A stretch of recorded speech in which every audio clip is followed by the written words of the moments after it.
Hey everybody, this is Lolly, Hey everybody, this is Bebe. and this is Teen Teen Mom Mom Podcast.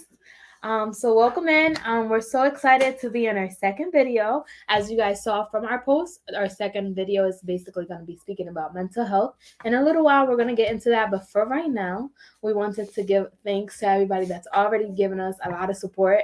We were really amazed about how much support we really got. We really were, and it made us feel like so empowered. It gives us the self-confidence we needed. Everything that we were looking for from this video came to life right after we posted it. Obviously, it was a lot of things that we needed to fix, which is great. We got some great constructive criticism.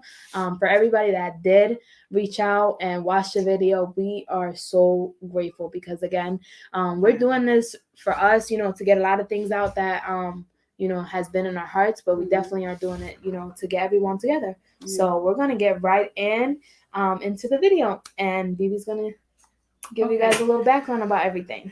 So what made us come up with this topic is something happened this weekend with my daughter Rosalie. So she had a mustache and a unibrow, and it was like a typical kid mustache unibrow. So I didn't think that it bothered her that much. So I was doing her hair, and she was like, "Mommy, can you please shave it off?" And I was like, "Yeah, I'll shave it off." And I didn't think nothing of it. I'm like, "Okay, yeah, we just gonna do it." So I did it, and then the reaction that she got when she saw her face, it was so like she was like, "Oh my god, I look so," and then she started crying. I'm like, "What the fuck? I mean, what happened? Like, what's wrong with you?" And then she was like, "I look so pretty," and I was like, that right there broke my heart. All I could do is just hold her and hug her. Like I wanted to cry so bad. Like I dead ass walked the dog and then called Eladi. It made me feel like how long she was feeling this way. Like how long you felt ugly. And I was looking like I should have seen the signs because she barely want to take pictures. But I didn't really think that made her feel ugly, so ugly enough to that she didn't have confidence. When I tell you the look that she gave herself, like, oh my god, I look so pretty, and then the cry, like that broke my heart. I know when you called me, I definitely was like, oh my God, like, because we don't think about those little things because we're Yes. able to take care of all that. So we're like, oh, they're good. But they're looking at themselves in the mirror just like how we're looking at them every day. Yes, So, and I feel like me telling her like you're beautiful is not the same as how she feels, and she keeps it. And I'm like, why you didn't tell me that it's been bothering you for this long? I would have been shit. You want your eyebrows waxed? I'll wax this shit right now. Whatever you want, I got you right now. right. And I was like, because I never want you to feel like you're ugly. I could tell her as a mother, like you're beautiful, you're this, you're that, but it's not the same as a child feeling that she's beautiful. And I was like, I'm willing to do whatever you want. You want your eyebrows waxed? I got you. You want nails? I got you. You want anything? I got you. Like, I know. I know. And then I was like, and that made me feel so like I feel like shit. I felt like shit. Like I'm like, why I didn't see the sign sooner? Like why I couldn't see the sign sooner? And it sucks because little kids these days, they don't know how to express themselves, especially Rosalie. She keeps everything inside of her. Like she do not express herself. So it's kind of hard when you be like, come talk to me, and then they don't. And then you just be like, like I told you to talk to me, and it's hard as a parent to try to figure out how to detect the depression in your child. right. And it just it's just a lot. And then it's like it's just the worst feeling I ever felt in my entire life. Like I would never want to experience it. And it's hard as a mom to figure out what is the signs. Because like everybody can look up the signs of depression, but some people can play it off so fucking good, so good. Like you would never know, really. Like you would Right. never know. Right. And If they really want you not to know, you won't know. yes, They won't show yes, the and signs. it's hard. It's really hard. And I just it sucks that I had to experience this for today, like this week, because I just wish I would have seen it sooner. And as a parent, you would never want to like. I can't even express how much it's just. And It's I feel mind like it blowing. goes real deep for us too, because we were once that kid who were looking at ourselves in the mirror and Yeah. we're like, I was way thinner than I am now, just saying. Yeah. But back then I was like, oh, I'm so big and this Mm, and that. And we're like picking at ourselves because we're comparing to ourselves with technology nowadays. So, that and is then true. on top of that, who knows who's telling her, like, you got a whole mustache and stuff like that. Right. So it goes real deep because then that's where bullying plays in. And now she's sitting there not really wanting to talk to you. The situation gets completely out of hand. And Hmm. then, And it sucks because nowadays these kids are committing suicide because of yeah. it. And that's one thing I, Technology has been probably like our biggest blessing and curse all in one. yeah, like that's depressing. It Just is. thinking about it makes me fucking want to cry. Like I'm like, like my baby, like, and then as much as we as adults don't think that they don't have problems, like we was talking about, is a lot different because I need to remember when I was getting bullied as a child too. Like it was a lot. Like, but I feel And like did you ever like tell your parents like, "Oh, I'm getting bullied at no, school," and when you that's was in the there like thing. with a tough ass chest, and then he was Yes. like, "I got it." And the crazy thing, and what we were talking about, which I want everybody to know, we were basically just communicating, and just basically like a lot of times we tell our kids, "Oh, that's not that big of a problem. Like when Mhm. you grow up, you're gonna have bigger problems. Like bills are gonna be your problem. You're great. Like you should be enjoying your life. You're a little kid." No, kid problems are problems too. And just because they don't sit there and tell you every little detail, remember when you were a kid, think about that day Mhm. that you wouldn't tell your mom nothing that happened in school, but you kept it to yourself and you probably even cried and you went to school and you didn't Mhm. wear a certain clothing or a certain shoe because you knew you was going to get bullied off of it. So Right. it's deep. Like their problems are big too. Just like our problems are big to us, Mhm. their problems are big to them because they never had to go over this. To us, it looks small because we already passed those times. We Yeah, already which is true. accomplished all of that. But if you So, look at it, we still there's still adults getting bullied to right. this day, really. And it's like, Online. And look at yeah, that. and it's always like a nonstop cycle. And it sucks because it's like we need to like really like try, like that's why every day I make sure I do my girls' hair, I make sure they smell good. I refuse to give anybody the opportunity to bully them. I Right. refuse. And it sucks because they can get bullied off of the shoes they wear or something so dumb, name brand shoes. But I'm not gonna lie, I if my baby wants some Jordans, just to make her feel good about herself, I'm going to do it. I'm going to do it because, and it's not that, it's because at the end of the day, she has a long day in school. And then to come home to try to like hold all of that in. And you know what's sad? Because my baby, she is a good one. Like last year, she lied to me saying that she had friends when she didn't. She's like, Mommy, because I didn't want you to be sad. And I was like, damn, like, She did all that. That was probably hurting her yes, to defend, to but it protect hurts. your feelings. It's okay. It hurts. It hurts. But that's why I go so hard for my kids because it's like I'm beating up a child. I don't care. My baby is not a fighter. My baby is not a fighter, but her mom is. And it sucks because it's like everybody's always looking at me like, baby, you need to stop, you need to stop, or like you ratchet, this and that, but not knowing like that shit makes me feel like bad that my child is going through that. Why you had to lie saying that you have friends? That's how much love she got for you. She literally puts, and sometimes our kids do that. They do these things to protect us. They don't Yes. tell us. They don't tell us the things that are going through school and the bullying and all that because they don't want to hurt our feelings. Or every time, at least for my kids, I know every time they're around me, they act wild. Everybody has told me this. Mhm. Every time you get here, my kid starts because they're comfortable. Yeah, Because that's true. they're comfortable. They're gonna throw those jumps out of the couch and do all that because they're comfortable with mommy and they know mommy's got them. And when mommy's around, everything's good. And they have so much emotions, they don't know how to keep it in. So they just sit there and start tearing stuff up. I know it's But hard. you should be very proud of your daughter I am because I, definitely. looking in the outside, I be looking at you and I'm just like, wow, like look at that little girl, the way she helps you, the way she talks to you, the way she makes sure she's being very responsible at a very young age.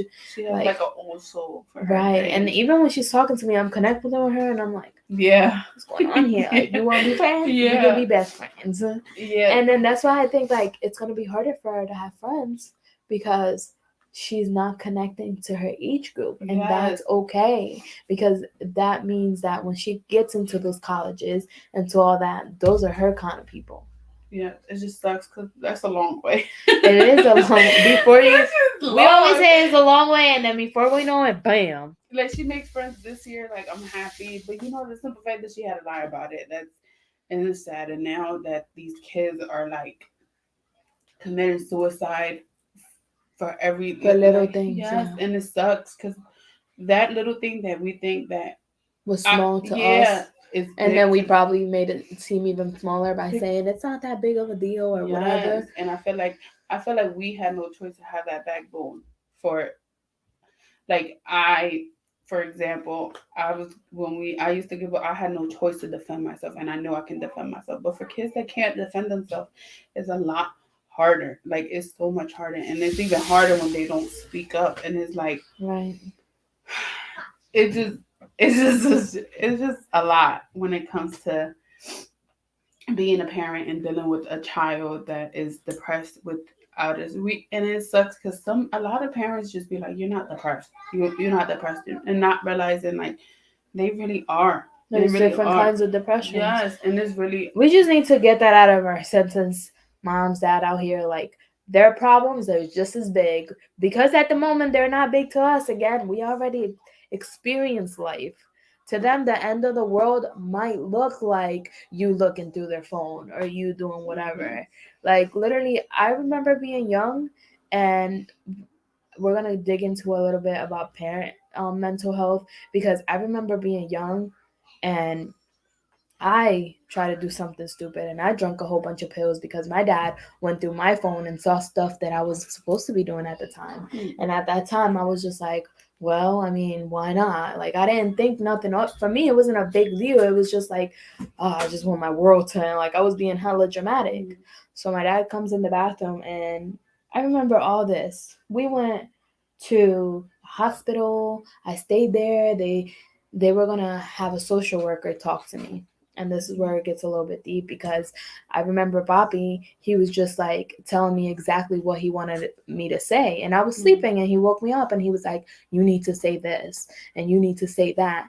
And I'm not saying that because he's a bad dad, but I'm saying that by when he was in that situation, all he can think about was, I'm not going to lose my baby because of this. I'm not going to have Dyfus come into my house and take her away because of something so that looks like the end of the world in her world.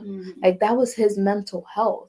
And now that I'm a grown up, I get it. Before, I was like, why didn't he give me the right help?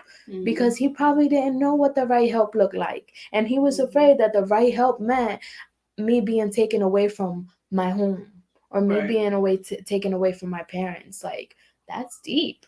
That's deep. That is deep. Like, even if he would have sat there and we probably would have said, well, we need help, it probably would have became a problem, because they probably would have been looking at everything he did like with a scope. And my dad has 6 children he was trying to raise. It wasn't just one. So I don't think he did a bad thing. I think that we can all learn from experiences like that, and maybe even do them different, and definitely understand and learn what to do in those situations. Right. Because as little kids, we just think like, damn, because I remember when I was suicidal when I was young, and I used to like cut myself, and not to try to like end my life. Sometimes when I didn't know how to express myself, cutting myself made me feel good. I know. I remember you telling me that when we was best friends when we was little. It felt good just to cut myself and just go crazy, and then just like I can breathe again. And it sucks because people hear that and they think, how does it make you feel good? Yeah, but it's like adults. Like me now, I don't cut myself, but I like getting tattoos, because whenever I'm so stressed, just give me a tattoo. Like I want a piercing, or give me a tattoo. Just to go a little bit deeper into that, And the main reason why a lot of people get tattoos, like for example this one, and for example the ones that BB have, and sometimes we make them say rest in peace and stuff like that, it goes to your mental health. The reason why you're trying to make that rip sign in your arm is because we're trying to connect it with that pain that we have in our heart, because we don't know no other way. When your heart is broken and you lost somebody in your life, or you're going through something deep, and you've cried and you cried and it still don't let it out, you want to connect that emotional pain with actual pain. That's actually the best way that I can describe that feeling good that you was having when you was cutting yourself, is that you were trying to connect that emotional pain that you couldn't let go with the actual physical pain. Because emotional pain is so deep, but that's it. You all you do is cry. You wanted to be able to connect that with something. Right. And it was really hard for me. And I guess mommy found out I was cutting myself because she saw it when I was changing. I used to cover it all the time. And Bobby came into the room. He was like, "Mommy, that like why you did it?" He had a calm, ass conversation, and I was like, "Oh, he's about to whip my ass." But no, he had a calm conversation with me, and then, but even then, when he was calm, I still didn't tell him the reason, like, which is crazy because it's like you think you don't know. And I feel like at the end of the day, like parents and kids just all just need to like we just need to normalize being depressed. We need to normalize because sometimes we use it where as a mother at least too, which sucks because it's like my dad was probably depressed though. Seeing his daughter just try to kill herself, like seeing that, I feel like that's why he talks so calm to me because I feel like he felt so hurt and didn't. And to me, I feel like he just ignored it, you know. But me as a parent now, I'm just like wow, like you feel so much, and then it's like who to talk to because other than that, like as a parent, you could be depressed and everybody's looking at you like, oh, she just wants attention, or that's just attention seeking, or this and that, and nobody actually really like talks about it like it's just a normal thing. They make us feel like it's a bad thing, like but since you're depressed you can't be mentally stable for your child, which is not the case. And it sucks because I feel like a lot of the times when you go to so I had an incident last year where I tried to commit suicide, and I'm 20. I was 27, and I'm like, and I was just sitting down, like, not even JoJo knew, and he lives with me. Not even JoJo saw the signs, and I feel like I can cover it so good. Not nobody knew the signs, and then I was working 2 jobs, and I was by myself at the house, and I was just gonna like end it because I felt like it was easier. But what stopped me was like, imagine my kids walking in this house right now and see me like that, and it's gonna be an ongoing thing. My kids are gonna be traumatized for the rest of their life, depressed and everything, and then it's gonna keep on going. And I felt like that was my breaking point to actually get help because and it's hard for me to try to get therapy because everybody say go to a therapist, but the minute you say one thing to them, it's over. Like, oh, if you trying to kill yourself or you this and that, you're gonna have to. We have to take you to the hospital. You can't go home. You're gonna, and that's embarrassing that you can't go home. But I'm coming to you to talk to you to get rid of these. But just her saying that shut me down, and I'm like, you know what? I'm good. I'm good. And then I left because it's like I'm trying to seek help, but you're also threatening me saying that you're going to take me away. And then what about if I'm the only one that my kids had?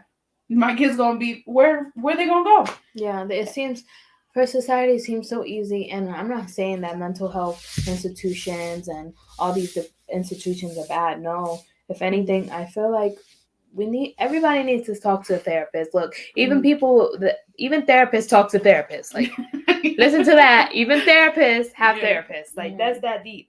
But like, I don't think society pays attention that some moms, if they're out of a picture for a certain amount of time, we basically will struggle financially. We will struggle. The kids will struggle, and feel like, do you know I got bills to pay, and you're trying to take me to the hospital? Like, girl, I don't got time to, and it sucks. And I feel like that's why it's so common for mothers. And just saying that too, like, I don't have time to have a mental breakdown. No. You're telling me I don't got time to got a oh, that's too deep. That's too deep. And it sucks because I was working 2 jobs, and then it got to the point where I'm so happy for my manager. She is the real one in Wawa's. I was like, listen, like, and she never saw me like emotional cry as much as long as I met her. And I was like, I can't. I just can't. I need time for me. I need time. And she was so understanding. She's like, I got you. You take a whole month out of work, and I got you. And I was like, little things That's like that. fire. Look at her. Look at that woman just seeing you struggle and being like, this shit comes second. Yes. Right now, your health is number one. Yeah, but I feel like it's so hard when society, it makes it hard for you to do that. Like, not a lot of managers, like my manager. Society itself, like where you live, you have to pay rent. This is a business. If you don't pay rent, then you're out of here. Like, where's my where's money? My rent? Yeah. And I feel like that's why I'm hoping that eventually we build this for everybody to come, even if we just bouncing off of each other. I'm not saying that we like 100% could give the best advice, but I feel like we're definitely not certified for anything, but just getting it out. Get it out.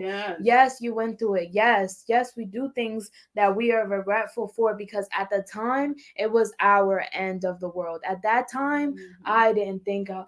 There's times where I'm just looking at myself in the mirror like, oh my God, I don't think I can keep going. Like, I really just don't think. And here comes God talking about, you got a lot of time to go. And that, I feel like the spiritual part with me helps me sometimes. I can't say all the time because there's been times where I've like broken down and I'm just like, sometimes I just can't do it. I just can't. It's too much. Like, my sons, I love my babies. We all do, but we all know. Mikey, that boy got some energy in him, and he be beating me up. And when I tell you, it's the and he does it on purpose. And then there's times where I'm just like, oh my God, like I'm just trying to get him and steer him in the right direction, and it feels like I'm always going backwards. And I'm hoping that that's not the case. I'm hoping that we're moving forward. And there's a lot of things he's done great in that I'm already proud of, but it's not easy being an autistic mom. It's not easy having. All I think about is his mental health. He's sitting there, he can't be like, but mommy, my stomach. He can't sit there and just be like, but mommy, I want candy or whatever, my tooth hurts. He can't sit there and do that. He can't express himself that way. And you know what's crazy? Because the baby's therapist, she was like, she went to DR and she's blanquita, so she don't understand Spanish. Yeah. So she felt so aggravated that she couldn't communicate with everybody because nobody knew English. And she was like, this is most likely how these kids feel, is they can't communicate. They can't talk to us because we don't know their language, basically. And it sucks because it's like that right there is just a lot to build into. And it's just, sometimes I just feel like we just need to take it one day at a time. And it's easier said than done. But I feel like as mothers, we just be like, listen, we need to get straight to the point. We need to do this. We need to do this. We need to do that. And not realizing like, yo, like, relax. Like, you just take it one day at a time. I feel like we try to get so healthy so fast that in reality, the process is not that fast. Yeah, because if it was that easy, I'm pretty sure a lot of people wouldn't be depressed. Not even mothers. Everybody's depressed in this world in their own way. And I feel like sometimes too, like, it's just hard to turn your brain off. Yeah. Just turning it off. Just start thinking about everything when it's quiet. Oh my God.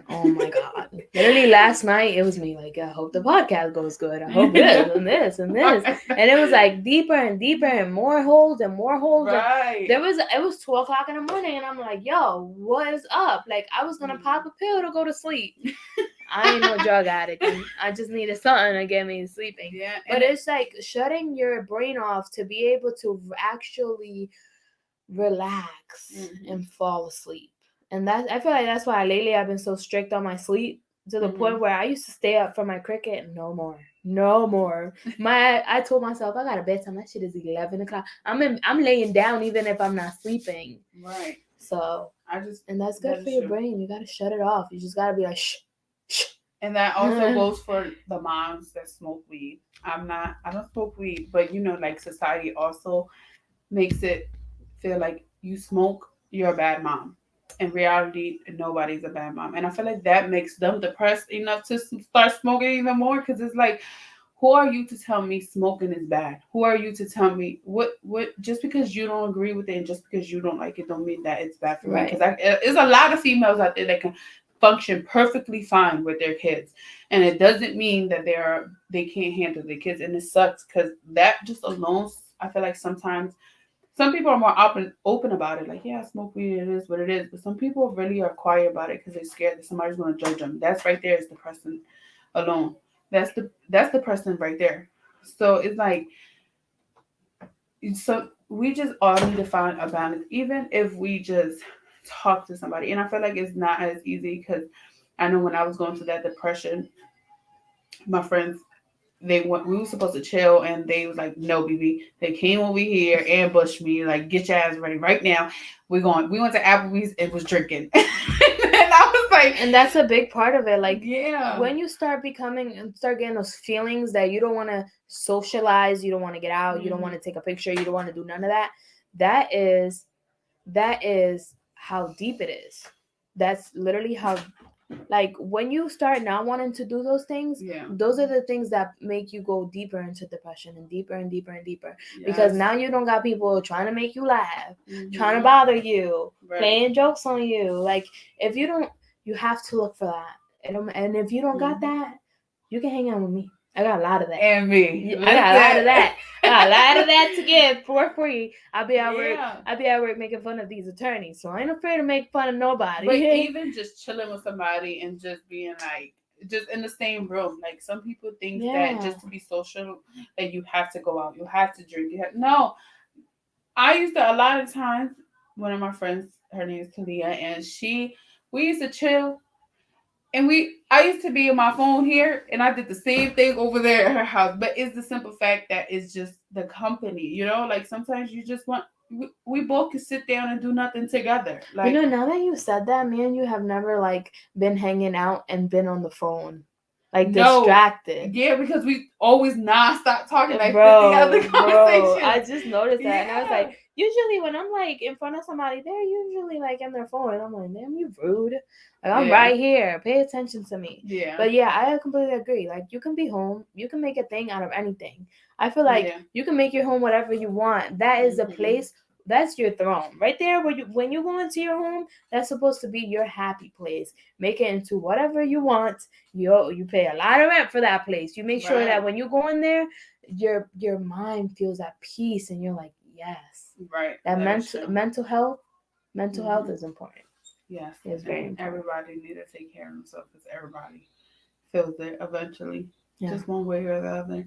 It's just the question is how to help somebody with that. That's the ultimate question right there, because it's like, you can read, you can do research. People does research, people does this, but it's never the same as trying to, like, you would never know exactly what helped that person with depression. And it's really hard. And I feel like the more that people talks about it, like, it's normal, like, like, you're not messed up for just being depressed. Like, once they normalize that, I feel like people will be more freely open to be like, okay, like, this is normal. This is a normal thing. And I don't want to sit there and be judged for me being depressed. I don't want you to look at me like, oh, this and that. Just no, it's not an excuse, but at the end of the day, it is a problem. And I feel like a lot of people brush past it like nothing. And I'm pretty sure people with no kids still get depressed. It's just, is that I don't think thing? kids gotta do with it either.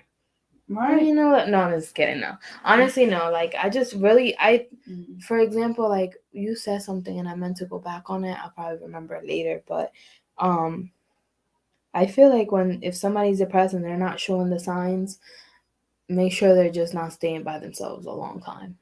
Right. And if you feel like they're doing things out of the ordinary, which again, sometimes it's hard to see people, and like, because there's so many distractions on this world that you're like, oh, well, BB didn't go to that party and she usually goes.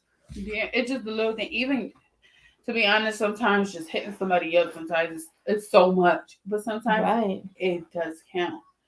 Some people just holds it in so good that you would never know, and it sucks. Literally at one time, I was like, I'm gonna go through everybody on my contact list, and I'm just gonna call them. Yeah. And I was like, damn, that's a lot of phone Oh conversations. no, I'm texting. Hey, how you doing? No, but I feel like do that. Challenge yourself to call everybody from your contact list. When's the last time you called this person? At least for me, I'm a very awkward person. If you live in a different state, I love you every time you're around me. But when you're far, I'm like, I love you. And then for some reason, like, I don't know, what's the problem that I can't seem to just keep a conversation? I guess because they live in another state. Like, how big is that? Yeah. But I also feel like we get hit with life. Yeah. we get hit with the routine of life. That is true. The waking up, going to work, now it's the weekend. That sounded like a song. But I feel like, yeah, we just get caught up in the routine. But yeah, that's definitely true. I feel like this hopefully will reach out to a lot of people, and a lot of people can relate, because I feel like a lot of people don't be blunt honest on how they really feel, because it sounds so messed up, but in reality that's how you feel. Yeah. You know, some people just don't want to be around their kids. We're humans. Yeah. We're really just but I feel like as society, as mothers too, we look at her like, she a bad mom because she don't want to be with her kids. She took a whole week away, not knowing, like, you know, that's what she needs. Sometimes you need that break. Sometimes it's just too much, and it doesn't make her a bad mom. It's just different ways of coping with it, and that's the problem. And I'm hoping that everybody will see us and realize, like, I feel like we all feel the same thing, but nobody wants to say it. Right. And that's the hardest thing. And just coming up here was hard for me. I feel like online just makes it so easy for us to cover our flaws. Like, you want me to sit here and look like this and look clean. You don't want me to have a double neck. You want my hair to be straight. Mm-hmm. You want me to... No. This is me. Mm-hmm. I'm fully made a fool. All mistakes. And I feel like you have to train your mind to be like, well, at least me, I'd be like, some people... That deep breath. I heard it. If you don't do nothing for me on a daily basis, I don't care about your opinion. You can have 1,000 opinions of me, but you are honestly outsider. No. You're not allowed to have one opinion of me. Anybody can have a lot of opinions about me. I'll be like, I don't want to know them. You keep your opinions to yourself. Yeah, I'm like, that's your opinion. Everybody's entitled to their opinion. Yes. I feel like we just sometimes let that opinion be like, damn, they're right, but we act on it too much, where I need to learn how to stop. But, you know, like, at the end of the day, I had to come to realization, like, you don't benefit me in my life on a daily basis. You don't do nothing for me or my kids. You don't pay my bills. So why do I care so much about your opinion? You're irrelevant in my life. Right. And I feel like that basically makes me keep on going in life. But I'm just hoping that eventually, like, this becomes, we can relate to a lot of people, and people can relate to us. And if we can't, just because this technology world has made so many perfect pictures, don't mean that we're any less because we don't look like somebody else looks. Right. This authentic self, full with flaws, that's not a certain size that you want us to be. This is the real human. This is the people walking past you. These are your sister, your moms. These are your family. This is your family, and you're like, this is us. We're authentic. We are authentic people. We have flaws. Mm-hmm. We're not perfect. That image of perfect is only in the camera. And I feel like people paint a certain picture of what perfect means. Yes. And especially if you got money, it's easy to paint a picture. Yeah, that is true. Or if different, we could go about this all day, but it's true. Like, there's a lot of people that thinks that you have to do certain things and be a certain thing, or do certain, like, it's just too much of, you have to do this, you have to do this by the book. Everybody can go out the book. Everybody can get out of their comfort zone. And this was a lot for me because I'm not an open person. I don't like talking, especially to a lot of people. Right. And I just feel like I'm hoping that eventually, like, I feel like this is kind of like a therapy for us too. It really is. We're letting go of a lot of demons that need to be let go. Yeah. And I rebuke, that's a strong word, I rebuke this video to let any bad spirits go, to let anybody commit suicide. I rebuke everybody who is watching this. All I ask is that you feel calm, you feel happy, you can let things go, scream, call me if you need to, call BB if you need to. We're And here to even if listen. you have like ideas that you did with your child that we could probably do, like all of us, we can all bounce with each other's different ideas and different. Oh, I went through this situation, and maybe later on down the road, I probably would. My child, she's 10 years old. I'm like, got a long way to go. Mhm. So I'm pretty sure I could eventually relate to somebody that's a teenager, that's a mom that has a teenager, or a mom that has a baby, even though it's just, we can all relate. Eventually we can all relate, and then we hoping that this will be a comfort zone for every mom or That's all no we want. mom. You don't have to be a mom. I feel like we can relate. Or a dad. Or a single dad. No. Just kidding. But anyway, just anybody. We want to welcome everybody. We want to, we're just taking this mental health thing very serious, and that's what this podcast was about. As you can see, Yes, our the signature shirts made Yes. by BB's Cozy Boutique, as well as our mug, Yes. Team Mom. In our next video, if you guys stay tuned, we are going to be having a giveaway. So if you guys can stay tuned to that. And again, my name is Lolly. My name is BB. And this is Team Mom Podcast. That's okay. We can do it again. Cut. My name is Lolly. My name is BB. And this is Team Mom Podcast.